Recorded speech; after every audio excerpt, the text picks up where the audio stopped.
ज्या ज्या ठिकाणी मन जाय माझे, त्या त्या ठिकाणी निज रूप तुझे. मी ठेवितो मस्तक ज्या ठिकाणी, तेथे तुझे सद्गुरु पाय दोन्ही.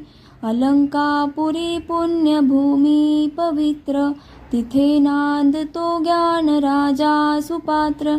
तया आठविता महापुण्य राशी, नमस्कार माझा सद्गुरु ज्ञानेश्वरासी.